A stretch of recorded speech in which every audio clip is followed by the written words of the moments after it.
coisa mais urgente no Brasil é realmente formar uma nova camada intelectual séria que possa se sobrepor, vamos dizer, a estes charlatães que destruíram completamente a vida cultural superior no Brasil. Então, o ambiente histórico-cultural é definido por alguns fatores cuja descrição chega até mesmo a ser atemorizante. Mas é claro que eu não estou aqui, não vou descrevê-los, não vou mencioná-los com a ideia de intimidar vocês, mas simplesmente de mapear o terreno onde vocês vão entrar. Esse mapeamento é absolutamente necessário para que cada um possa, vamos dizer, programar a sua estratégia, as suas táticas de atuação intelectual. A situação atual do mundo é definida pela presença de um elemento até uns séculos atrás era totalmente desconhecido. Esse elemento é a existência de uma elite internacional muito rica, muito poderosa, que resolveu já há bastante tempo integrar as suas atividades e trabalhar em favor de um plano unificado de governo mundial. Essa elite, vamos dizer, ela tem origem em alguns fatores que são até bem antigos. Por exemplo, essas associações entre bancos internacionais, elas remontam, eu creio que ao século XII, XIII, já existia isso. Quer dizer, se tinha um banco numa nação, ele entrava em acordo com outros bancos em outros lugares, de maneira a poder, vamos dizer, exercer uma pressão unificada sobre os governos, de modo a endividá-los e a controlá-los. Né? Se você procurar na história dessas antigas organizações bancárias, você verá que muitos desses banqueiros eles tinham perfeita consciência de controlar vários governos através do endividamento. Isso é uma coisa já bem antiga, de modo que não podemos dizer que a elite bancária seja uma grande novidade na história. Não, ela não é. O que é novidade, vamos dizer, é a proporção que o poder deles alcançou, quer dizer, a extensão das suas atividades em nível mundial, quer dizer, não há nenhuma nação que escape, e o fato de que, mais ou menos a partir da segunda metade do século XIX, eles começaram a chamar a seu serviço intelectuais, cientistas, escritores, etc., e num processo de permanente debate e intercâmbio, chegaram a formular planos bastante nítidos, tá certo? Isso tudo não é. Passou o tempo em que você podia dizer que isso, a teoria da conspiração, isso é hipótese. Não, isso aí hoje em dia está tão bem documentado que quem quer que. O sujeito que duvida da existência disso por um segundo está fora do debate. Quer dizer, é um imbecil total, uma pessoa que está tentando apreender uma situação mundial, conceitos e com imagens que de 50 ou 60 ou 70 anos atrás. Está completamente por fora.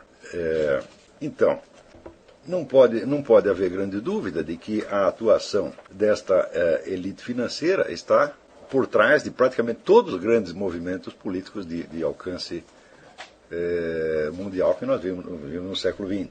E que nenhum desses movimentos traduz inteiramente os objetivos e planos desta elite. Esses movimentos parciais, eles traduzem, então, parcialmente. Quer dizer, eles são forças colocadas em ação para que do seu confronto e da sua entremesclagem se produza um resultado esperado. Note bem, longe de mim a ideia, vamos dizer, mais ou menos mítica, da mão oculta que controla as coisas, tá certo?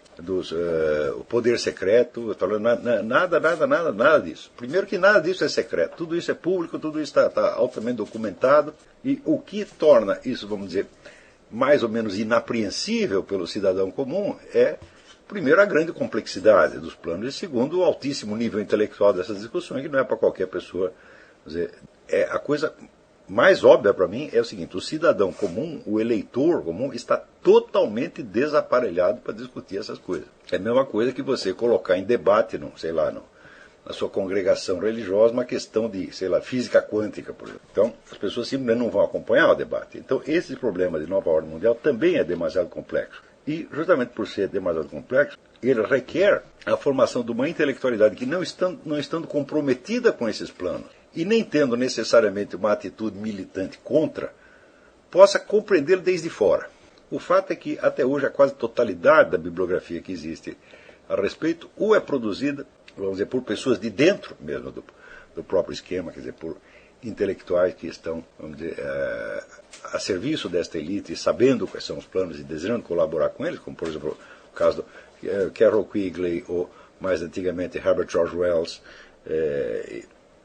Aldous Huxley e outros tantos. Ou então é uma bibliografia de natureza mais ou menos militante, produzida por pessoas que estão escandalizadas com esses planos e que os denunciam. Ora, a denúncia vem frequentemente movimentos já existentes, movimentos mais antigos, movimentos ou correntes de pensamento mais antigos que reagem então a essa novidade conforme a orientação de cada qual. Vários desses movimentos são criação, vamos dizer, da própria, tá certo? Como por exemplo quando você vê marxistas, comunistas denunciando o globalismo, denunciando as multinacionais, etc, etc. É claro que isto é uma parte, uma fração deste movimento, enorme movimento de transformação mundial, que se volta contra o conjunto, de certo modo, mas se volta contra o conjunto desempenhando nele uma função específica, justamente mediante esta revolta. Um exemplo, olha, está um caso que pode ilustrar isso de uma maneira claríssima. Vocês lembram quando esteve no Brasil um militante ecologista francês chamado José Bové. O Bové, então, ele invadiu lá umas terras que pertenciam à empresa Monsanto e que estava trabalhando, então, sementes transgênicas. E ele, protestando contra os transgênicos, então, foi lá e arrancou várias plantas, tocou fogo, destruiu lá uma plantação da Monsanto. Então, vista na escala menor e local, do que se trata? É um militante da esquerda, um militante socialista, de inclinação socialista, que está em luta, então, contra uma multinacional, uma expressão, vamos dizer, do capitalismo. Bom, acontece o seguinte, acontece que esta empresa Monsanto, ela é um dos pilares da nova ordem mundial alimentar, que é o controle dos alimentos em escala global pela ONU, por órgãos da ONU.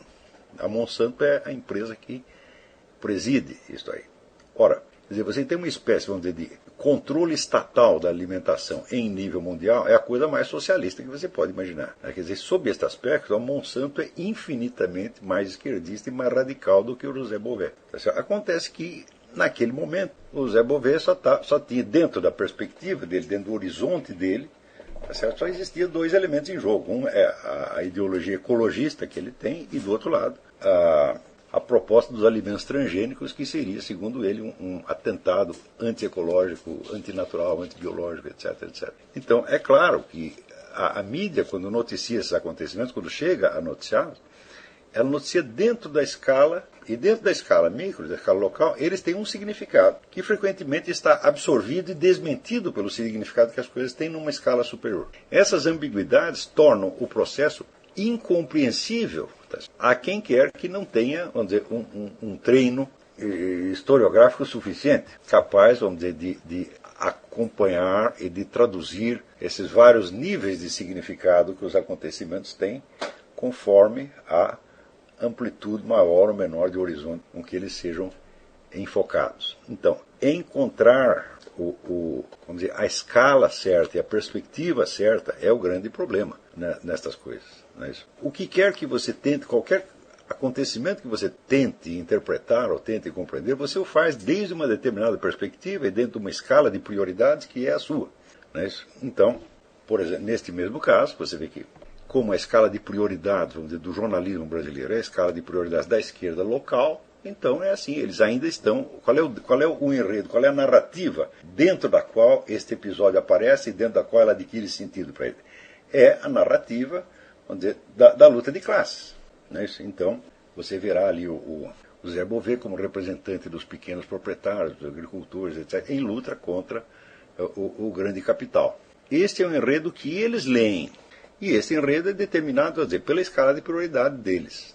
Vamos dizer, qual é a nossa escala de prioridades? A nossa escala de prioridades é tentar compreender a coisa, vamos dizer, na sua totalidade, na sua dimensão integral, em vista, vamos dizer, de valores civilizacionais mais permanentes. Nós queremos saber o que isto significa, o que esta grande transformação significa, dentro da história humana, até onde nós podemos enxergá-la. Não que eu tenha que acreditar necessariamente numa unidade integral da história humana. Não, eu sei que a história humana é constituída às vezes de pedaços absolutamente incomunicáveis.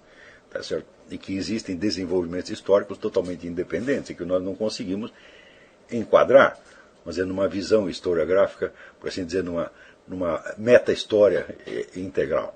Tá certo? Não é isso. Mas até onde a nossa vista alcança, nós temos uma concepção do que se passou da história e do que é o ser humano dentro do cosmos e do que nós estamos fazendo aqui. Então, é à luz desta perspectiva maior que nós temos que tentar entender este processo de nova ordem mundial, dentro do qual vai se desenrolar a nossa própria atividade de estudiosos, de intelectuais, de escritores, de cientistas, etc, etc. Então, nós podemos, por um lado, aceitar que essa análise se baseie em valores já assumidos de antemão, contanto que esses valores tenham, vamos dizer, um sentido de universalidade suficiente. Por exemplo, se eu quero julgar o movimento globalização, à luz do movimento socialista, eu não posso fazê-lo porque o movimento socialista é uma parte do próprio movimento globalista, ele é uma função do movimento globalista, ele foi criado pelo mundo. Ele jamais vai ter amplitude para poder se colocar acima deste movimento e enxergá-lo. Então, a pergunta seria, quem pode julgar esta reforma globalista? Eu digo, bom, só quem seja capaz de enxergar um pouco para além dela. Então, isso quer dizer que nós temos que tomar como medida de aferição da nossa visão de conjunto a visão que é apresentada pelos grandes historiadores que participam do movimento da globalização, especialmente dois, um que é Arnold Toynbee e outro que é o Carroll Quigley. Ou seja, nós temos que enxergar no mínimo o que eles enxergam, porque todo este plano de globalização, ele se entende a si próprio como um passo civilizacional que está sendo dado dentro de uma visão que eles têm da história. Então, é claro que estudar as obras do Arnold Toynbee e do Carroll Quigley é uma condição absolutamente necessária para que você possa começar a raciocinar a respeito. E é só quando você adquire uma visão dos princípios gerais de interpretação e de avaliação que eles estão usando, é que daí você pode tentar arriscar alguma coisa que seja superior, que seja intelectualmente mais sólida, mais relevante e que tenha, vamos dizer, um padrão de universalidade mais defensável do que o que eles estão propondo. Vamos dizer que no conjunto, esse movimento da globalização, ele expressa uma crença profunda de que existe um movimento da história que se dirige no sentido, vamos dizer, do controle maior da natureza pelo ser humano, né, e, portanto, no sentido, vamos dizer, da centralização do poder. Parece, vamos dizer, são princípios óbvios, né? Vamos dizer que se você procurar então, constantes da história humana, uma constante que você vai encontrar e que foi ressaltada pelo Ellsworth Huntington, não confundir com Samuel Huntington, que parece que é neto dele, neto ou filho, sei lá, no livro As Fontes da Civilização, Mainsprings of Civilization.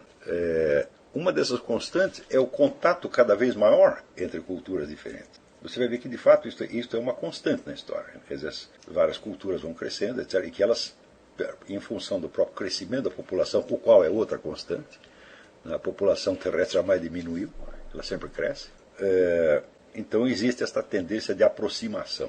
Na mesma medida em que há a tendência de aproximação, existe a tendência, vamos dizer, de absorção das culturas menores pelas culturas maiores. Então, há um processo, vamos dizer, de integração. Isso, de fato, materialmente, isso aí acontece.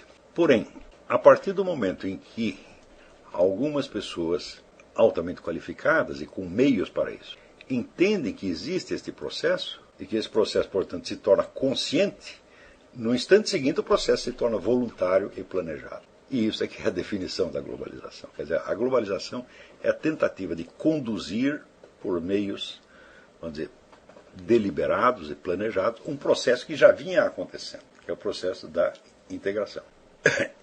Esta tentativa, por sua vez, ela se baseia também na ideia de que do movimento anteriormente observado pode-se deduzir algo, pelo menos conjeturalmente, quanto ao que deve vir no futuro. Então, você verá que todas as correntes que, vamos dizer, que fazem parte de um modo ou de outro desse movimento de globalização, todas elas têm uma visão do futuro e acreditam, vamos dizer, que como esse futuro toma a forma do controle cada vez maior do homem sobre a natureza, então o próprio processo que está incrementando esse controle pode ser ele também controlado.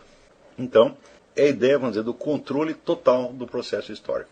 Porém, quando nós rastreamos a origem dessas discussões, nós vamos ver, por exemplo, que alguns desses movimentos, eles trabalharam mais profundamente esta ideia do controle crescente, mais profundamente e mais atentamente, e outros não. Por exemplo, quando você vê esse pessoal que no Brasil se chama liberal, aqui não se chama liberal, aqui chama-se classic liberal, né?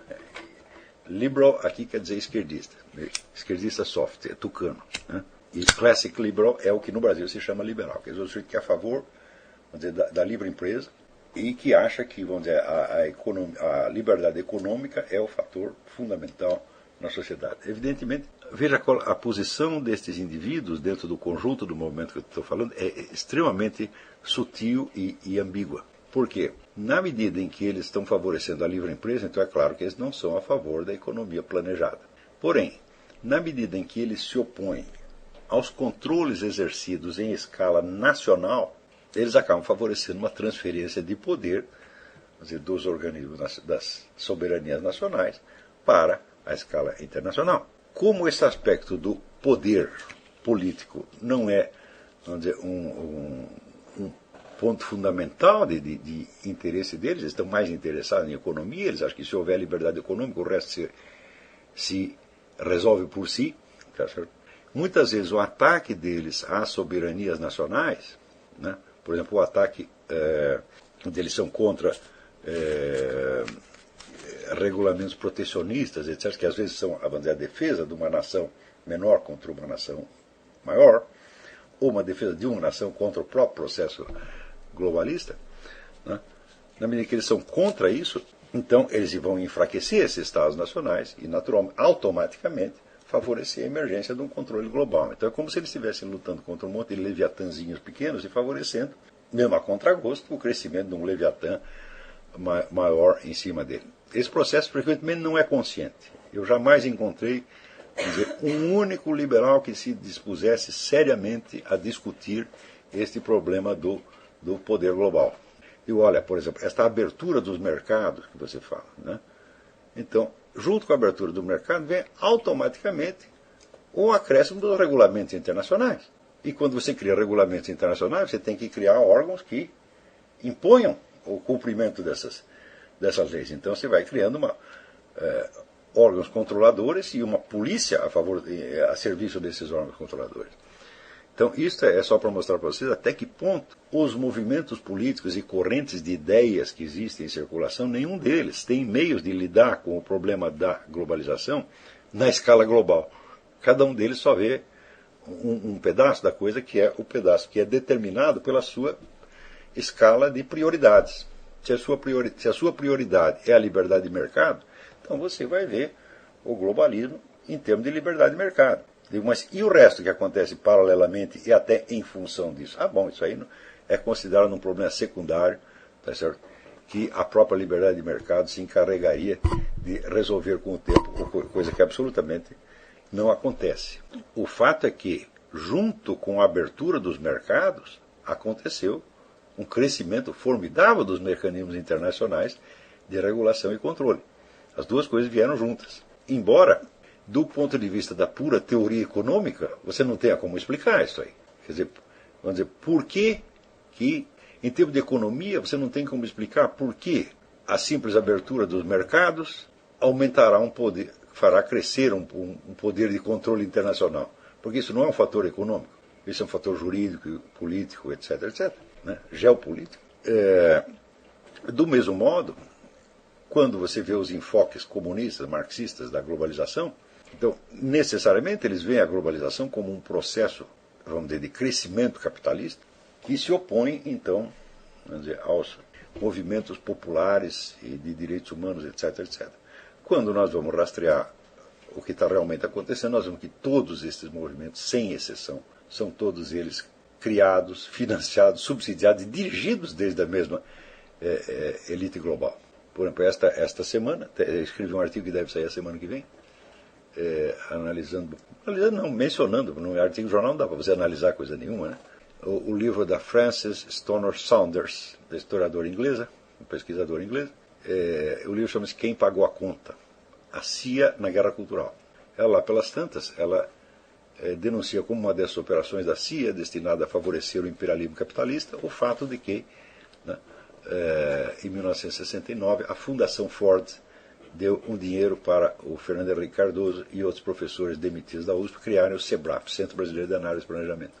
O jornalista Sebastião Neri, que é um sujeito notável pela sua inteligência glútea, ele imediatamente, né, escreveu um artigo dizendo: olha aí, né, interferência, o imperialismo, o Fernando Henrique se vendeu para o imperialismo, Yankee, etc, etc, etc. E, bom, acontece o seguinte, a Fundação Ford, né, ela já desde os anos 50 já é acusada de favorecer a propaganda comunista. E todos os empreendimentos que ela financia no mundo são todos empreendimentos da esquerda. O gaysismo, o abortismo, o feminismo, cotas raciais, etc, etc. Todo mundo sabe que qualquer aluno que entre na USP, você foi aprovado para o vestibular da USP, você entra na USP, já está o cara da Fundação Ford na porta te esperando para oferecer uma verba se você fizer a pesquisa que chega à conclusão X ou Y, né, favorecendo sempre essas causas da esquerda. Então você veja, o fato do Fernando Henrique aceitar esse dinheiro da Fundação Ford não representa de uma maneira alguma uma traição à esquerda. Eu digo, mas quantas pessoas no Brasil sabem o que é realmente a Fundação Ford? A Fundação Ford, para eles, tem um nome americano, então deve representar o imperialismo americano. Então, uma visão real do que está acontecendo aqui nos Estados Unidos, ninguém tem no Brasil, mas ninguém. É tudo filtrado pela lente, vamos dizer, de uma esquerda local, provinciana, quer dizer, é tudo visto numa escala onde o significado das coisas pode ser até invertido. Quer dizer, onde uma fundação notoriamente pró-esquerdista, pró-comunista, etc., aparece, então, com a figura, vamos dizer, do imperialismo yankee. Né? E o Fernando Henrique, que é um sujeito que tem uma atuação consistente de 40 e tantos anos a favor do socialismo fabiano. O socialismo fabiano é o chamado socialismo não revolucionário. Quer dizer, não é revolucionário no sentido de não ser violento, mas é revolucionário também no sentido em que eu uso a palavra revolucionário.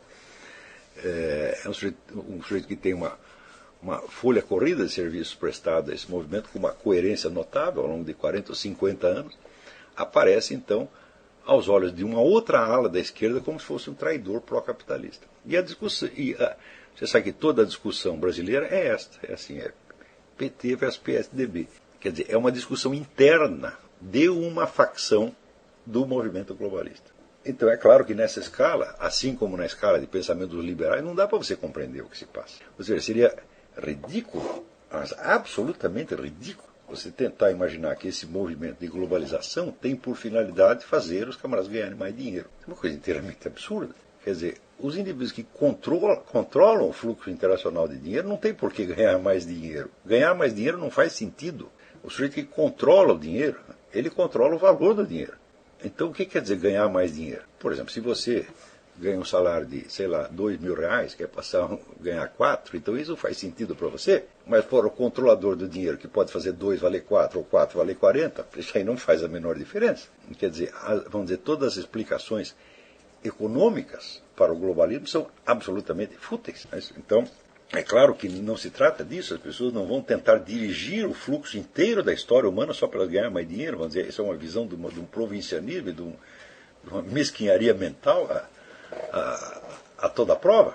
O fato é que entre os próceres globalistas você vai encontrar algumas das pessoas mais idealistas e devotadas, tá certo? E altruístas do mundo.